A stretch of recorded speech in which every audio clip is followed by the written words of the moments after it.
जय श्री ओम नमः सिद्धेभ्य। ओम नमः सिद्धेभ्य। ओम नमः। नमो अरिहंतानम नमो सिद्धानम नमो आयर्यानम नमो वज्रायानम नमो लुई सवसानम नमः श्री वर्धमानाय निर्धूत कलिलात्मने सालोकानां त्रैलोकानां यद विद्या दर्पणाय। श्री रत्नकरण श्रावकाचार्य जी ग्रंथ के आधार से अपनी कक्षा चल रही है। कल श्लोक क्रमांक 7 से चर्चा की थी कि जो शास्ता हैं अर्थात उपदेश देने वाले हैं, भगवान आप्त हैं। उनके जो 8 विशेषण बताए गए हैं, वो उनका स्वरूप बिल्कुल भगवान के जो वे नाम हैं सार्थक हैं, क्योंकि उनमें वो सब विशेषताएं पाई जाती हैं। अब 8वें श्लोक में आचार्य समतभद्र स्वामी कहते हैं कि जो शास्ता अर्थात आप्त हैं, उन्होंने जगत के भव्य जीवों के लिए जो हित का उपदेश दिया है, जो शिक्षा दी है, जिसके द्वारा चतुर्गति के दुखों से निकल के वह जीव मोक्ष को प्राप्त करता है, उसके प्रतिफल में वो किसी भी प्रकार की ख्याति लाभ पूजादि प्रशंसा की चाह नहीं रखते हैं। श्लोक क्रमांक 8 में आचार्य देव ने इस बात को उदाहरण के माध्यम से स्पष्ट किया है। कहते हैं शास्ता अर्थात जो धर्मोपदेश रूप शिक्षा देने वाले अरहंत आप्त हैं, वे अनात्मार्थम अर्थात अपनी ख्याति लाभ पूजादि प्रयोजन के बिना ही, बराबर, ख्याति लाभ, ख्याति लाभ पूजादि, अपन जैसे भगवान की पूजा करते हैं ना, उनको पूजा की इच्छा नहीं है। आप लोगों ने श्री शिवचक्र विधान किया हो, जो हिंदी का शिवचक्र विधान है कविवर संत लाल जी द्वारा रचित, उसमें कविवर संत लाल जी ने एक छंद लिया है, तुम हो वीतराग निज बंधन थुति परवाह नहीं है। भगवान कैसे हैं आप? वीतरागी हैं, आपको अपनी वंदना स्तुति की कोई परवाह नहीं है। तुम हो वीतराग निज बंधन थुति परवाह नहीं है, अरु अपने संभाव बहे कछु पूजा फल की चाह नहीं। भगवान मैं भी आपके जैसा ही, आपको अपनी पूजा स्तुति की चाह नहीं है, परवाह नहीं है, और मुझे, मैं जो आपकी स्तुति करता हूं, पूजा करता हूं, उसके फल की चाह नहीं है। अरु अपने संभाव बहे, दोनों के एक जैसे ही भाव हैं। कछु पूजा फल की चाह नहीं, यानी मुझे पूजा के फल की प्राप्ति हो, मैं इसलिए आपकी पूजा नहीं करता। आप समझ गए? दृष्टांत दिया, देखो क्या दिया। जैसे वाद्य बजाने वाले शिल्पी के हाथ का स्पर्श मात्र पाकर मृदंग अनेक प्रकार से ध्वनि करता है, किंतु बदले में वह मृदंग कुछ भी नहीं चाहता है। मृदंग समझते हैं ना? म्यूजिकल इंस्ट्रूमेंट होता है। क्या बोला? तो म्यूजिकल इंस्ट्रूमेंट पर जैसे ही म्यूजिशियन के हाथ डलते हैं, हाथ पड़ते हैं, उसमें से साउंड आती है, म्यूजिक आता है, राइट। जैसे वाद्य, है ना, इंस्ट्रूमेंट ऑफ म्यूजिक, तो वाद्य बजाने वाले शिल्पी का हाथ का स्पर्श मात्र पाकर मृदंग अनेक प्रकार से ध्वनि करने लगता है, किंतु किंतु बदले में वह मृदंग कुछ भी नहीं चाहता है। क्या समझ में आया? वो अपने को क्या देता है? म्यूजिक देता है, लेकिन हमसे कुछ चाहता है क्या? समझ गए? हाँ, उदाहरण और भी आगे आए हैं, अभी हम देखेंगे। लेकिन एक चीज बताइए, सूर्य पूरी पृथ्वी को प्रकाश देता है, देता है कि नहीं देता है? पूरी दुनिया में सूर्य के प्रकाश के बिना क्या कार्य हो? तो सूर्य पूरी पृथ्वी को प्रकाश देता है, किंतु बदले में क्या चाहता है? मेघ बादल बरसते हैं, धन धान्य के खेत खलियान, फसलें, अनाज, मेघ के बरसने से वह फसल लहराती है, अनाज की पैदावार होती है, किंतु मेघ बदले में कुछ चाहते हैं। हाँ? ठीक इसी तरह से सज्जनों की प्रवृत्ति ऐसी ही होती है। सज्जन अपनी सज्जनता से परोपकार करते हैं, लेकिन बदले में कुछ नहीं चाहते। और बताएं, सुनना ध्यान से। सज्जन अपनी सज्जनता से, सज्जनता के कारण ही उस व्यक्ति को सज्जन कहा जाता है। सज्जन व्यक्ति है, सज्जनता उसका व्यक्तित्व है। क्या बोला? समझ में आ रही बात? सज्जन किसको कहा? व्यक्ति को कहा। और उस व्यक्ति के व्यक्तित्व को क्या कहेंगे? सज्जनता। जिसमें सज्जनता नहीं है, वह व्यक्ति सज्जन नहीं कहलाता। और वह व्यक्ति सज्जन इसीलिए कहलाता है कि उसके व्यक्तित्व में सज्जनता होती है, सजनता। ठीक है, माने वो समान जानता है। तो दीन दुखी जीवों पर मेरे उर से करुणा भाव बहे। बात समझ रहे हैं ना? यानी ध्यान से सुनना, बड़ा मार्मिक चिंतन है ये। इसमें ऐसा लगता है कि जो दीन दुखी जीव है ना, उनके प्रति हमें करुणा का भाव आना चाहिए। ईशान,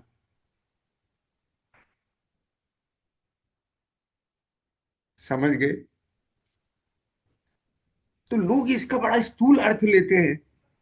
कहीं भी दीन दुखी दीन ऐसे दिखे, अपाहिज अपंग गरीब ऐसा जो भी, तो अरे बेचारे, अरे बेचारे, अरे बेचारे।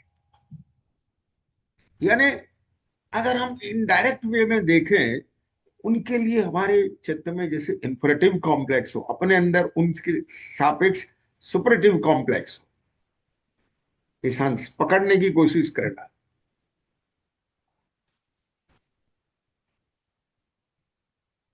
बेचारे, समझ में आ रहा है कि नहीं आ रहा?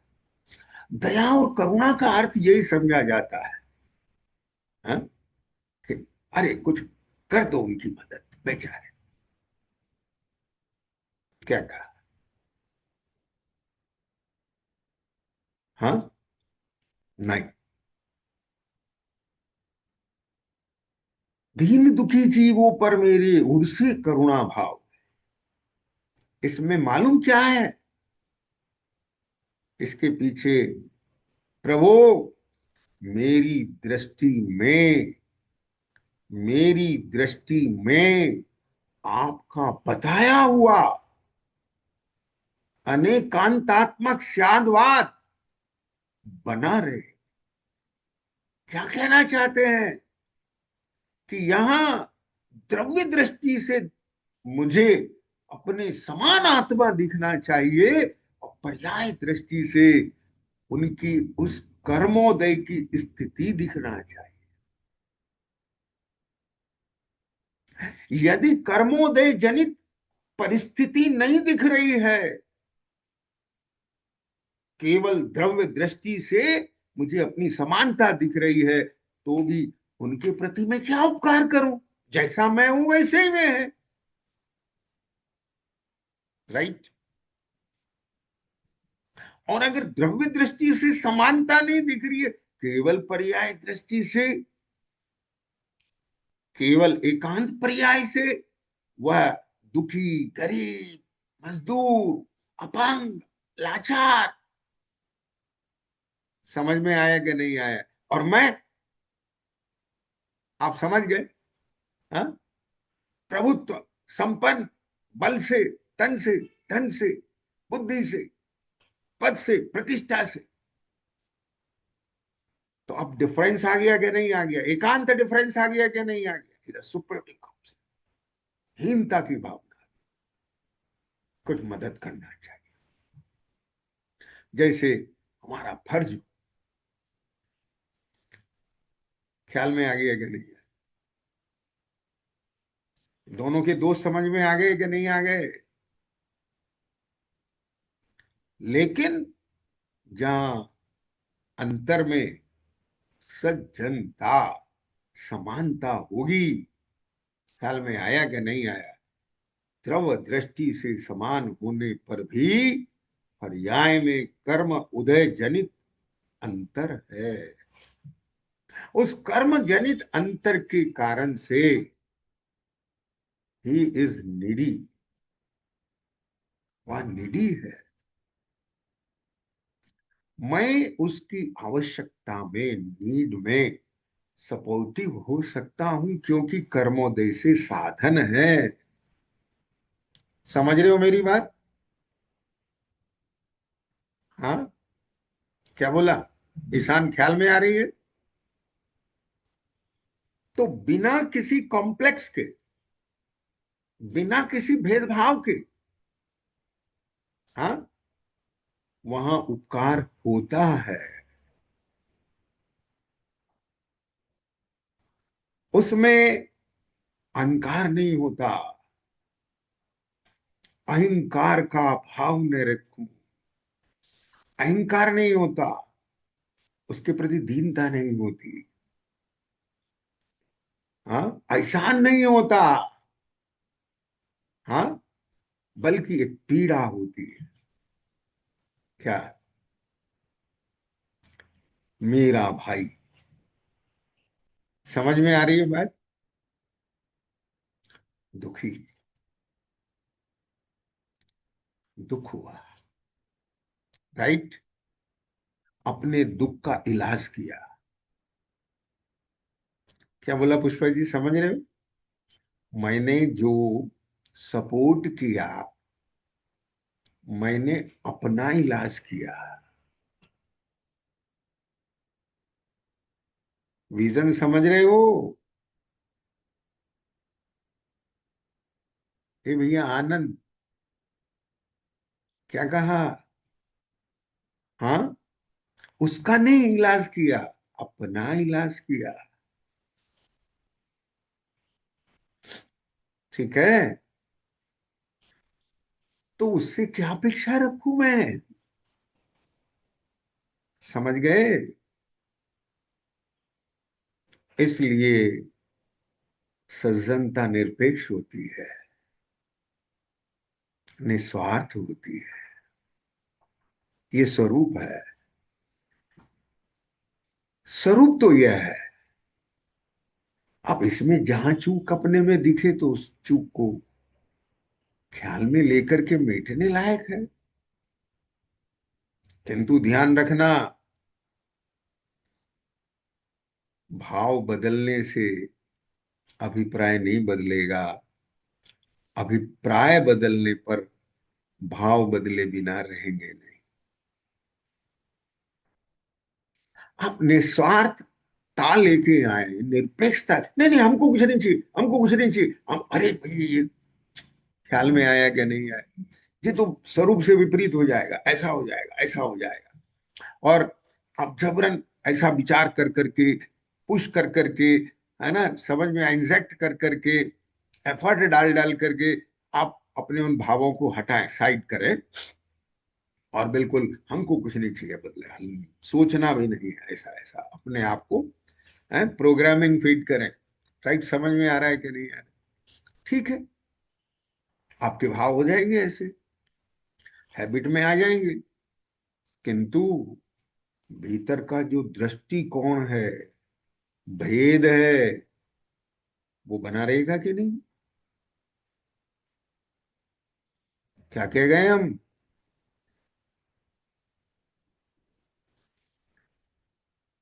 भैया बहुत मार्मिक बात है। नहीं नहीं नहीं नहीं, है तो हमारे समान, हमारे जैसे ही है। वो भी आत्मा है, हम भी आत्मा है। अच्छा, ठीक है। कि पढ़ पढ़ के, सुन सुन के, तो खुद को भी आत्मा कहता है, उसे भी आत्मा कहता है। लेकिन सच बता, तुझे लगता क्या है?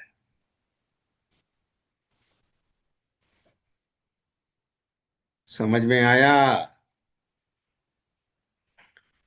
एक एग्जाम्पल देता हूं, मेरी बात ध्यान से सुने। किसी परिवार का, संपन्न परिवार का, ठीक है, अत्यधिक संपन्न परिवार का एक बालक बिछुड़ गया हो, और बरसों के बाद किसी होटल पर चाय के कप धोता हुआ दयनीय अवस्था में किसी को मिला हो, और वहां से इंफॉर्मेशन आई हो। समझ रहे हो? अमृता, समझ में आ रहा है बेटा? एग्जाम्पल समझ में आ रहा है? दर्शन समझ में आ रहा है तुम्हें? वहां से इंफॉर्मेशन आई हो कि आपका बच्चा मिल गया है, और उसको ऐसे दयनीय अवस्था में, और इतने बड़े प्लेटफॉर्म पर, इतने बड़े बंगले पर। समझ में आ रहा है कि नहीं आ रहा है? हाँ?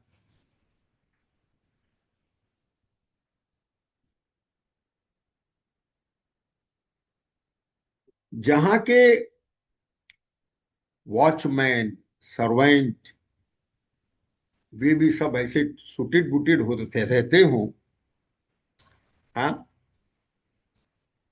और उस बालक को लेकर के कोई आए, तो दूर से देखते ही माता पिता, समझ रहे हो भाई? क्या कह गए?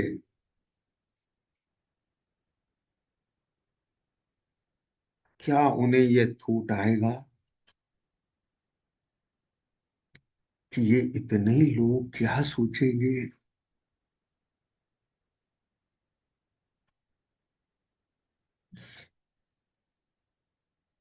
हम अपनी छाती पे हाथ रखें।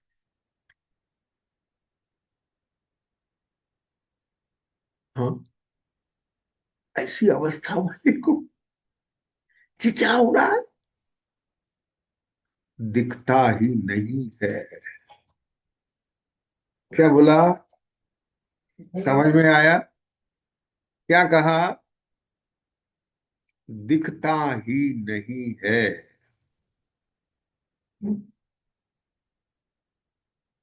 ए भैया, पुष्पा जी, समझ में आ रही है बात? क्या बोला? दिखता है कि केवल बेटा दिखता है? ठीक है, जब सीने से लगा लिया, सब कुछ हो गया, उसका सुख ले लिया। अब अरे बेटा, जी क्या हालत हो गई तेरी।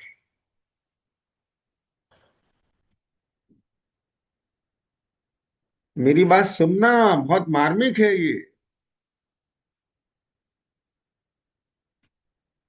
क्या हालत बन गई। आओ इधर आओ, आइए जल्दी से आइए, सब लोग आइए, बाबू को लेके जाइए। और सब लोग बहुत अच्छे से, समझ में आया, हमारे कक्ष में लेके जाइए। और हाँ, लेके जाइए, सर्वेंट को कहेंगे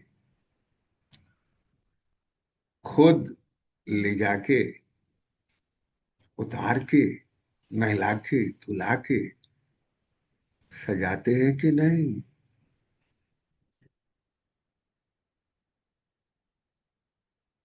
आगे समझ में, इसका मतलब क्या है। पर्याय का विवेक भी है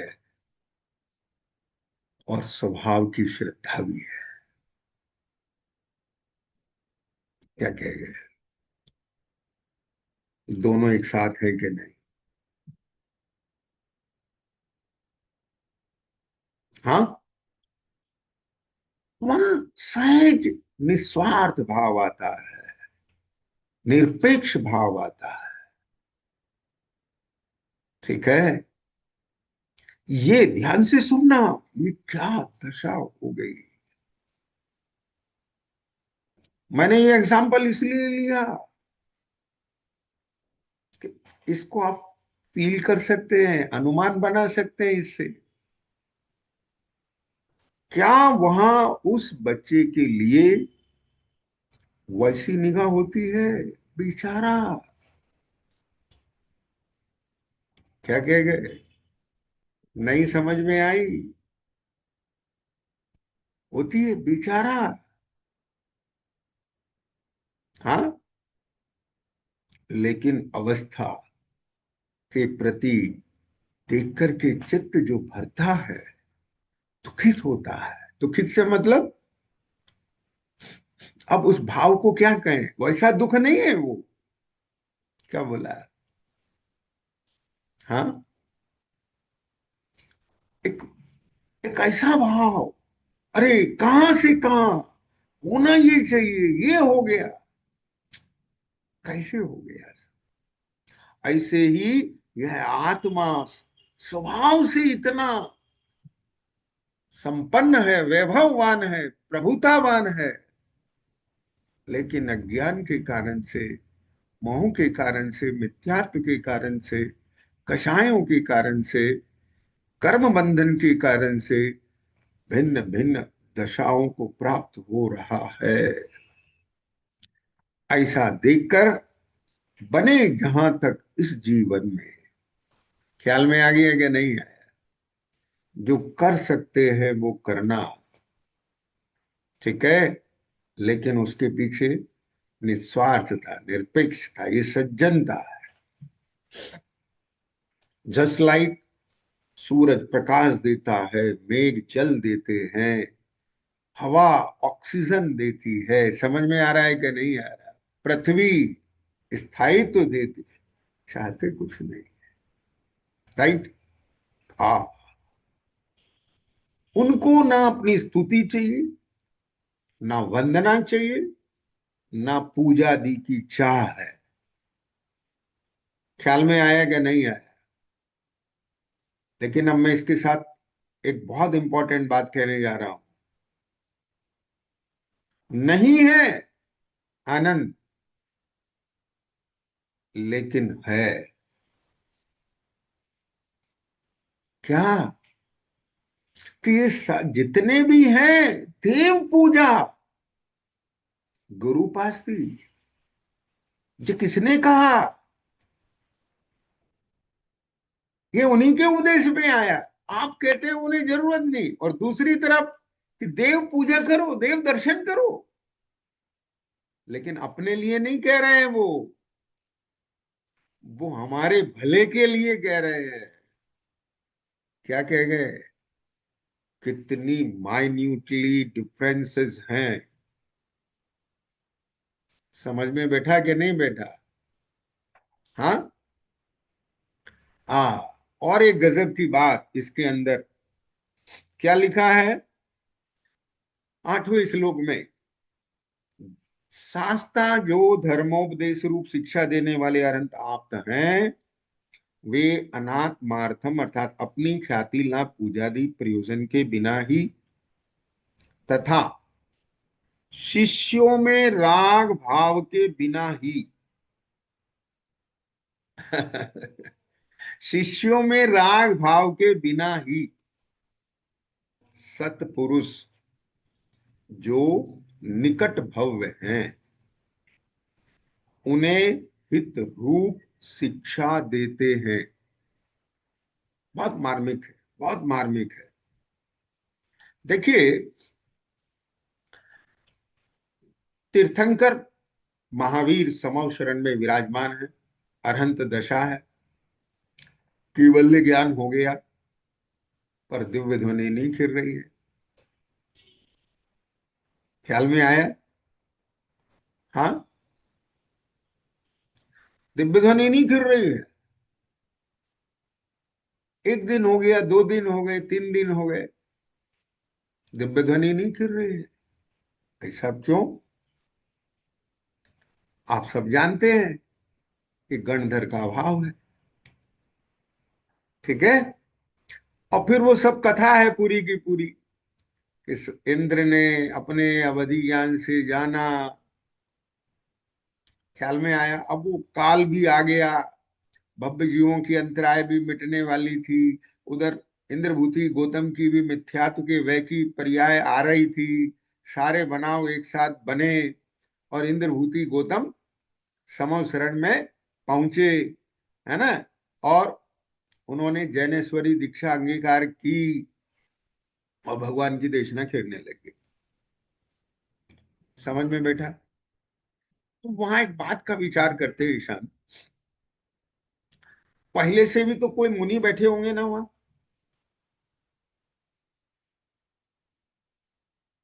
क्यों?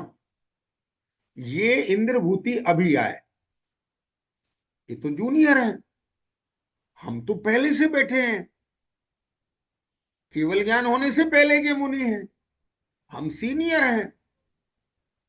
तो सीनियर को तो गंधर्व पद नहीं मिला, ये जूनियर को मिल गया। ऐसी कसाय उपज जाए किसी को तो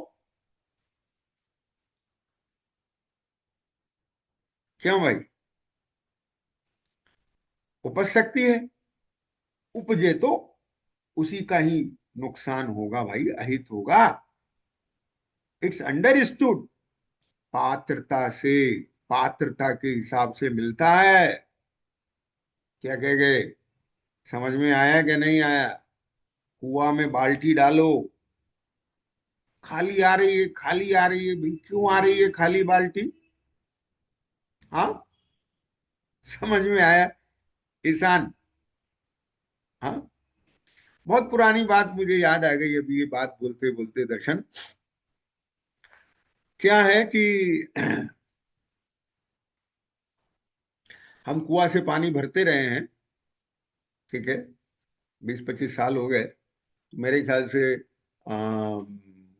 20 एक साल पुरानी बात होगी। तो ईशान क्या कर रहे हैं हम, वो बाल्टी नहीं थी हमारे पास, तो हम ये 5-5 लीटर के डोल आते हैं ना स्टील के, तब वो 2-3 डोल कुएं पे ले जाते थे तो पानी लाते थे। ठीक है। अब 15-20 मिनट हो गए, भर के नहीं आ रहा है, भर के नहीं आ रहा है। हमने कहा चलो, बाहर निकाला तो देखा डोल का तो ढक्कन नहीं बंद है। अब पता नहीं किस असावधानी में ढक्कन बंद सहित डोल में रस्सी बांध के डाल दिया। अब भरे कैसे? ख्याल में आया कि नहीं है?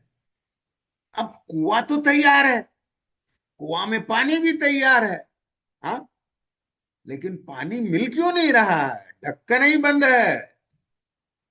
ऐसे ही भाई, भगवान की शिक्षा तो मिल रही है, जिसके कान ही बंद हैं, तो क्या करेंगे?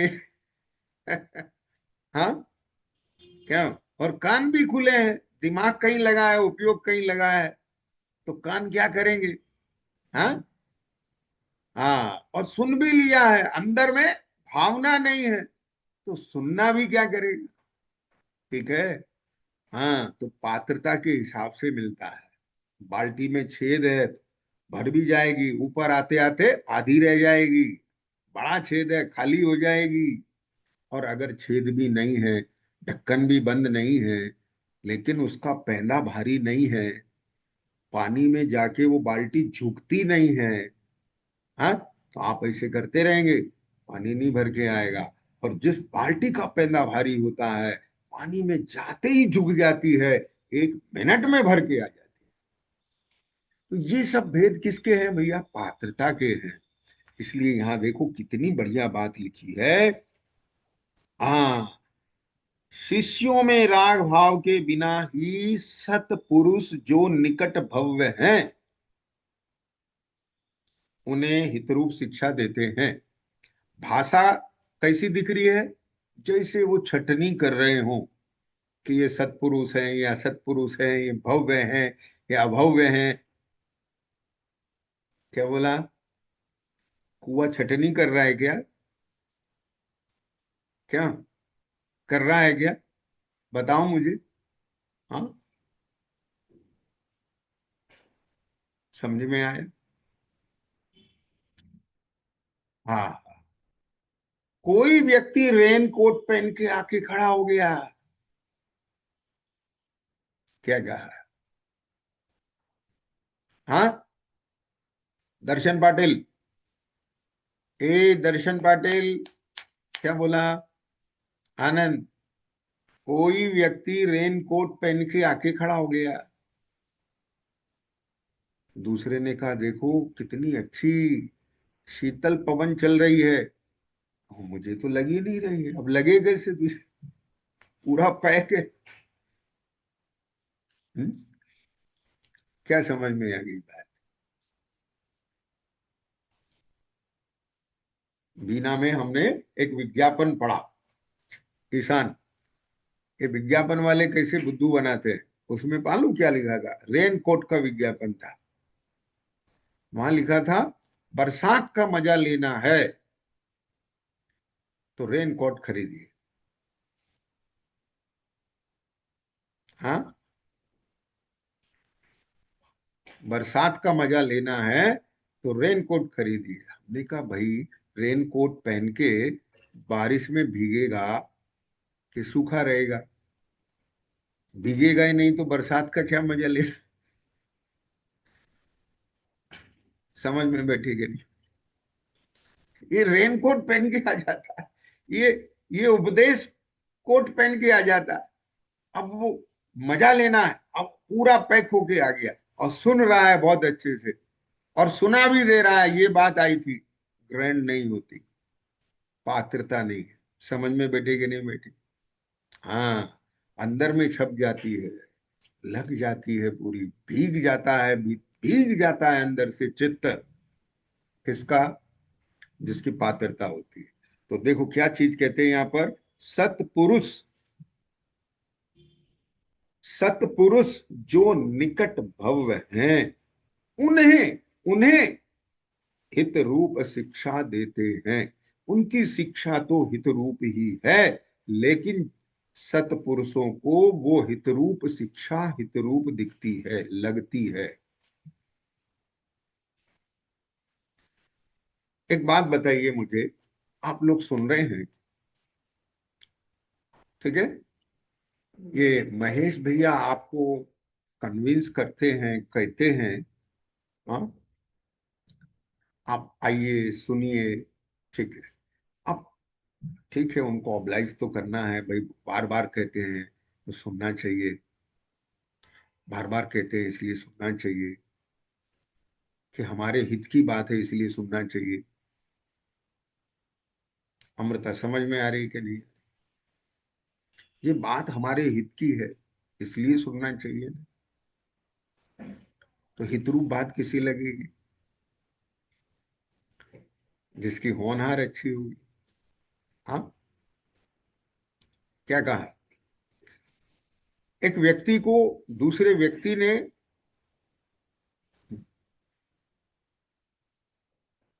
हित बुद्धि से, शुभ भावना से कहा कि आओ तुम्हें हम राजा हरिश्चंद्र का नाटक दिखाते हैं।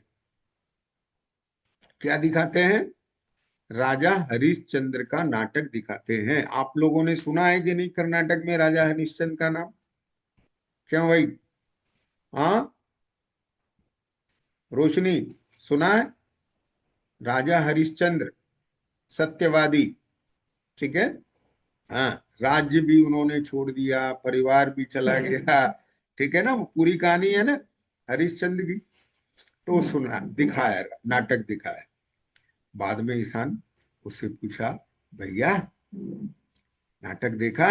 हाँ, पूरा देखा। क्या देखा? ऐसे ऐसे देखा। सब बात तो सही है, अच्छे से देखा है उसने, एक एक स्टेप बता दिया, एक एक डायलॉग बता दिया, सब कुछ बता दिया, बिल्कुल परफेक्ट बता दिया। ध्यान से देखा है। हाँ। ए, पूछा कैसा लगा? बोले बहुत बढ़िया लगा, मजा आ गया, बड़ी भारी, बहुत अच्छी सीख मिली है आज हमें। ऐसी सीख मिली है कि बस कह नहीं सकते हम। तो उसने पूछा, हमें भी बता दो क्या सीख मिली है। बोले जिंदगी में कभी सच नहीं बोलूंगा। ये क्या? समझ रहे हो? जी क्या कह रहे हो? बोले हाँ सही कह रहा हूं, मैंने आज देख लिया कि सच बोलने वालों की कितनी दुर्दशा होती।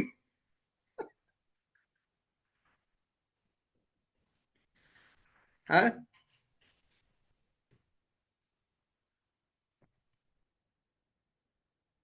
क्या यही मतलब है? इसे ही पात्रता कहते हैं। उसके उसे हित तो लगा, सुनना मेरी बात ध्यान से हो, उसे हित लगा ना, मजा आ गया बहुत, मेरे को तो बड़ी अच्छी सीख मिल गई, मेरा बड़ा भला कर दिया, थैंक यू वेरी मच। हाँ, ये हित हुआ उसका। क्या उसने हित की शिक्षा ली? बात बहुत मार्मिक है ईशान ये। हर व्यक्ति अपनी अपनी सोच से अपना अपना हित समझ लेता है। ये एग्जाम्पल देने के बाद मैंने क्या कन्वे करना चाह रहा हूं आप लोगों को? आप सभी, हम सभी अपनी अपनी मान्यता के हिसाब से अपना हित देखते हैं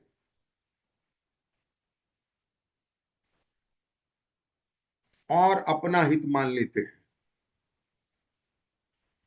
हो सकता है जिसमें हमें हित दिख रहा हो उसमें हमारा अहित हो।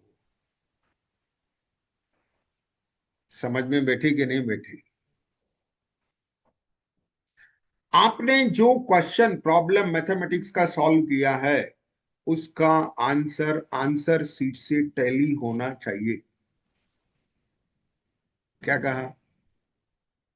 ऐसे ही हमें जहां हित लग रहा है उसका आंसर सीट आगम है, आगम से हमारा आंसर टैली होना चाहिए। भगवान ने जो हित, जिसमें हित, जिस जिस प्रकार से हित होना कहा है उस प्रकार से उसमें और वैसा ये सब हमें लगना चाहिए। इसका नाम है सीखना। समझ में बैठे कि नहीं बैठे? तो जिसकी पात्रता होती है वह उनकी हितरूप शिक्षा को सुनता है, मनन करता है और उसे वो सब हितरूप लगता है, और फिर वह उसको फॉलो करके क्या करता है, आचरण में लेके, ज्ञान श्रद्धान पूर्वक आचरण में लेके अपना हित कर लेता है। तो जो हित कर लेता है उसका मोक्ष हो जाता है, निकट भव्य हो गया। राइट? कोई उल्टी सीख लेके आ जाता है। हाँ, मिथ्या मत चला देता है, कषाय हो जाती है उसे। समझ में बैठी है बात? हाँ, ध्यान से सुनना। क्या बोला? ओहो, भगवान तो हित रूप शिक्षा देते हैं, लेकिन एक बात सुनना, इसमें एक लाइन और आई है, शिष्यों में राग भाव के बिना ही। भाई साहब, इंद्रभूति गौतम के आने पर वाणी खिरी, उन्हें गणधर पद मिल गया, वो तो आज आए हैं ना। और जो पहले से बैठे थे वहां, वे शिष्य नहीं थे क्या? ये पार्शलिटी क्यों है? ये भेदभाव क्यों है? उसका खंडन इस लाइन ने किया। ईशान, शिष्यों में राग भाव के बिना ही, शिष्यों में कोई भेदभाव नहीं है, राग द्वेष नहीं है, ये मेरा प्रिय, ये अप्रिय नहीं। क्यों? क्योंकि राग का तो अभाव ही हो चुका है। तो फिर ये भेद क्यों आया? नहीं आया, पात्रता। समझ में बैठी कि नहीं बैठी? हाँ, कुआं ने हमारी उस बाल्टी को क्यों नहीं भरने दिया? कोई द्वेष था क्या? नहीं, ढक्कन बंद था। ये बाल्टी आधी कैसे रह गई? उसमें छेद था। ये पूरी कैसे खाली होगी? भरी तो थी। आते आते खाली कैसे होगी? किसी ने उसका पानी नहीं निकाला, उसने खुद ही पानी छोड़ दिया, क्योंकि उसमें बहुत छिद्र थे। समझ में आ रहा है कि नहीं आ रहा है? तो ये सारा जो अंतर है, वो पात्रता का है। भविभागन वच जोगे वसा है, ऐसा योग होता है। इधर भव्य जीवों का भाग होता है और उधर उनकी देशना होती है। समझ में बैठी बात? तो अब देखिए क्या कंक्लूजन निकल के आया इस 8वें श्लोक में से, समेटते हैं। शास्ता यानी जो धर्मोपदेश रूप शिक्षा देने वाले अरहंत आप्त हैं। यानी एक बात और बता रहा हूं मैं, ध्यान से सुनना। ये इस श्लोक का अर्थ ही नहीं कर रहा हूं मैं। हम यहां अपने वीतरागी देव, आप अरहंत परमात्मा, उनके स्वरूप को पहचानते हैं। तो उनके प्रति जितना जितना हम उनके स्वरूप को पहचानते हैं, यानी उनका स्वरूप हमारे ज्ञान में आता है, हमें उतना ही उनका और अधिक बहुमान आता है। हम अपने आप में उतना ही प्राउड फील करते हैं, अपना अहोभाव समझते हैं कि हमें उनकी शरण मिल गई है। नहीं चाहता जिन धर्म बिना में चक्रवर्ती भी होना, और नहीं अखरता जैन धर्म से सहित दरिद्री भी होना। दिन दिन पाऊं जिनवर भक्ति, जिनवर भक्ति, जिनवर भक्ति, सदा मिले वह सदा मिले, जब तक न मिले मुझको मुक्ति। ख्याल में आ गया? हम्म? ऐसे देव मिल गए हैं, देखे देव जगत के सारे, और नहीं मन भाए। ख्याल में आ गया? बीतरागी देव तुम्हारे जैसा जग में देव नहीं। ये बात केवल पक्ष से कहने की नहीं है, कुल परंपरा से नहीं कह रहे हैं। हमारे बाप दादा ऐसे भगवान को मानते आए इसलिए नहीं कह रहे हैं। हमने उनका स्वरूप अपने ज्ञान की कसौटी पे कस के देखा है। ख्याल में आ गया? तब हम देख रहे हैं। और वो भगवान कोई कल्पना नहीं है, भगवान कोई एक अलग से कोई शक्ति नहीं है, भगवान कोई एक सत्ता नहीं है। भगवान प्रत्येक आत्मा स्वभाव से भगवान है। यानी अनंत गुण धर्म शक्ति संपन्न है प्रत्येक आत्मा। भगवान माने संपन्नता के लिए भगवान शब्द का प्रयोग होता है। तो स्वभाव से प्रत्येक आत्मा भगवान है, शक्ति संपन्न है, लेकिन पुरुषार्थ के द्वारा उन्होंने अपनी शक्ति को विकसित करके तमाम विभाव का भाव कर दिया है। इसलिए ऐसी आत्मा जो परम परम स्वभाव को प्राप्त हुई, अपने परमात्मा दशा को प्राप्त हुई है, हमें उस आत्मा के प्रति बहुमान आता है। क्यों? क्योंकि वह मेरा ही स्वभाव दर्शाते हैं। प्रसन्नता होती है, अहो मेरा स्वभाव भी ऐसा है, मैं भी ऐसा पावरफुल हूं, मेरे पास भी ऐसे गुण धर्म शक्तियां हैं, और एक दिन मेरी भी ऐसी अवस्था होने वाली है। हाँ, समझ में आएगा नहीं? और निश्चित तेरे सदृश प्रभु अरहंत अवस्था पाऊंगा। ख्याल में आया? हाँ, जैसे एक योग्य शिष्य होता है तो क्या कहता है वो कि सर, हम आपके सामने प्रॉमिस करके जा रहे हैं कि हम इस पोजीशन को प्राप्त करके रहेंगे। समझ में बैठी है बात? हाँ, क्या करें, भगवान के सामने कहते तो हैं, हाँ, कि तुम जैसा बनने के कारण शरण तुम्हारी आया,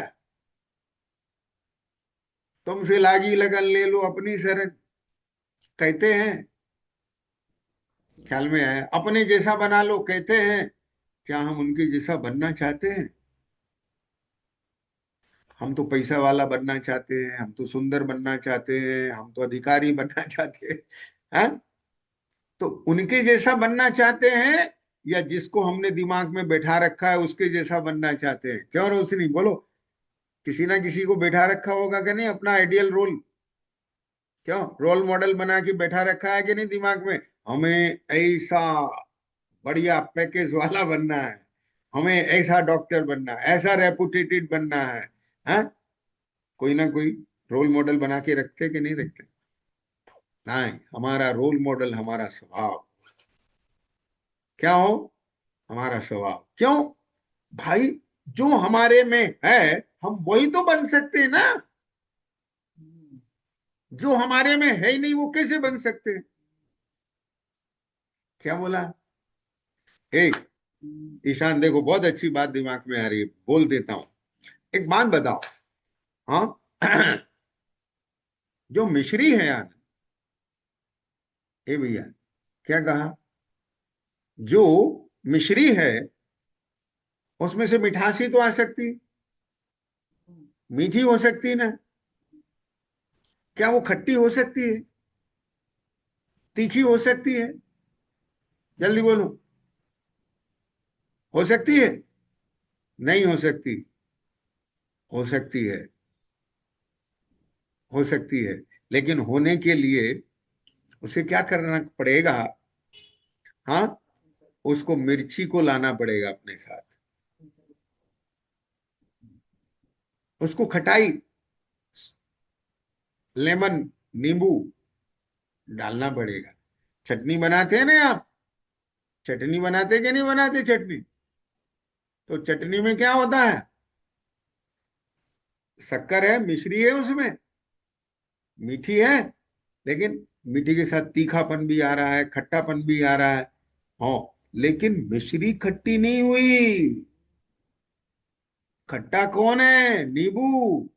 तीखा कौन है? मिर्ची। ऐसे ही हम इंजीनियर डॉक्टर नहीं बने, हम चक्रवर्ती राजा नहीं बने, हम इंद्र सम्राट नहीं बने। वो जो दिख रहा है वो सब कर्म प्रकृति है। हम तो आत्मा थे, आत्मा है, और ज्ञान स्वरूप आत्मा ही रहने वाले। अब बताओ, समझ में बैठी कि नहीं बैठी? अब उसमें से खटाई भाग जाए तो, मिर्ची भाग जाए तो हम उनके स्वामी बन गए, वो चीज हमारी हो गई। इसलिए धन का अभिमान नहीं करना। क्यों? क्योंकि वो धन कभी भी भाग सकता है, वो पद कभी भी छीन सकता है। इंद्र को भी अपना पद छोड़ना पड़ता है, राजा को अपना पद छोड़ना पड़ता है। बोलो छोड़ना पड़ता है कि नहीं पड़ता? इसलिए हमें वो बनना है जो हम हैं। समझ में बैठी कि नहीं बैठी? और जो हम हैं हमें वो विकसित करना है। वो विकसित होने पर हम कैसे बनेंगे, कैसे बन सकते हैं, उसका रोल मॉडल है अरहंत और सिद्ध। बस बैठी कि नहीं बैठी? इसलिए अरहंत और सिद्ध केवल जैनों के रोल मॉडल नहीं है। इस जगत में जितनी भी आत्माएं हैं, प्रत्येक आत्मा का रोल मॉडल, आदर्श रूप, परफेक्ट रूप, समझ में आया? स्वरूप, पूर्ण स्वरूप अनंत और सिद्ध है। इसलिए अरहंत और सिद्ध को ही क्या बनाना? अपना आराध्य बनाना, अपना आदर्श बनाना। और यदि वो बन गए, अपना अहोभाव समझना। तो यहां क्या कहते हैं? शास्ता अर्थात जो धर्मोपदेश रूप शिक्षा देने वाले अरहंत आप्त हैं, वे अनात्मार्थम, देखो ये 8वां श्लोक है ना, उसका प्रारंभ कहां से हुआ? अनात्मार्थम बिना रागे शास्ता शास्ति सतोहितम। हाँ, हित के लिए ध्वनन शिल्पी करस स्पर्शानुमूर्जा किम अपेक्षते। जैसे वह शिल्पी का हाथ लगते ही मृदंग ध्वनि करने लगता, ऐसा निमित्त निमित्तिक संबंध है कि पात्र सामने होता है तो देशना निकलने लग जाती है। ख्याल में आ गया? वे बिना राग के शिक्षा देते हैं, बिना भेदभाव के शिक्षा देते हैं, सबके हित की शिक्षा देते हैं। ऐसा शास्त्रा का स्वरूप है। ख्याल में आ गया? अब देखो 2 मिनट भावार्थ का भी मैं सार बता देता हूं। आपके ग्रंथ में आपकी भाषा कन्नड़ में है, लेकिन समझ लीजिए क्या कहते हैं। संसारी जन लोक में जितना भी कार्य करते हैं, वह सब अपना अभिमान, लोभ, यश, प्रशंसा आदि के लिए करते हैं। बोलो करते हैं क्या नहीं करते? सबको अप्रिसिएशन चाहिए, इंपॉर्टेंस चाहिए। हाँ, चाहिए ना? आज ये आदमी इतना मूर्ख हो गया, इतना मूर्ख हो गया कि इसके लिए, किसके लिए? अप्रिसिएशन के लिए, लाइक के लिए, लाइक, समझ में आया क्या नहीं आया? लाइक के लिए फेसबुक पे फोटो डालता है, इंस्टा पे फोटो डालता है। बताओ, और कैसे कैसे डालता है वो? भले आदमी तो देखे ही नहीं पाए। क्या हस्बैंड वाइफ, अरे रे, वो क्या कर रहे हो तुम ये? हाँ, जी तुम्हारे ये फोटो सार्वजनिक करने लायक है? हाँ, ये पब्लिकली है। बुद्धि इतनी खराब हो गई। किसके लिए? केवल लाइक के लिए। यानी इतना गिर गया मोरल। हाँ, अरे अपनी शक्ल दिखाने तैयार नहीं है। जहां अपनी संस्कृति थी कि शक्ल दिखाने तैयार, किसी के सामने नहीं आती थी हमारी बहन बेटियां, और आज सार्वजनिक कर दिया। और ऐसे ऐसे फोटो सार्वजनिक कर दिए, हद हो गई बिल्कुल। किसके लिए? सोचो जरा बुद्धि से। इसलिए मेरे बच्चियों, तुम कभी भी इस चक्कर में नहीं आना। ख्याल में आया? हमको हमको ऐसा इंपॉर्टेंस नहीं चाहिए, हमको ऐसा अप्रिसिएशन नहीं चाहिए जो हमारी मर्यादा बाहर, हमारी संस्कृति के विरुद्ध नहीं जाना, मैं अपनी मर्यादाओं को भंग नहीं करना। ख्याल में आ गया? लेकिन क्या करें, मोही प्राणी जितना भी कार्य करते हैं, वह सब अपना अभिमान, लोभ, यश, प्रशंसा आदि के लिए करते हैं ठीक है। पर ऐसा भी नहीं हो इनके लिए कुछ भी करने के लिए तैयार हो जाए, केवल अपनी मर्यादा के भीतर। क्योंकि अभी संसारी है ना, चाहिए उसे भी, परंतु मर्यादा से बाहर जाके नहीं, अपनी संस्कृति से बाहर जाके नहीं, अपनी परंपराओं को तोड़ के नहीं, धर्म विरुद्ध नहीं। ख्याल में आ गया कि नहीं? अमृता समझ रहे हो? हाँ। हाँ बेटा, आज ही अपने मन में संकल्पित हो जाना, कोई ऐसा काम नहीं करेंगे जिससे धर्म, परिवार, अपनी संस्कृति, है ना, अपना कुल कलंकित। ठीक है? तो क्या कहते हैं, और भगवान अनंत, अपना कुछ भी प्रयोजन बिना, चाह बिना, जगत के जीवों को हित की शिक्षा देते हैं। जैसे मेघ बिना प्रयोजन के लोगों को क्या देते हैं, जल वर्षा करते हैं। अब ये मेघ यहां तो बरस गया, इस गांव में, उस गांव में नहीं बरसा। अरे इस गांव के लोगों का भाग्य था, पुण्य था। तो जो पुण्यशाली जीव थे, मेघ वहीं पहुंच गए, बरस गए। ये पात्रता है।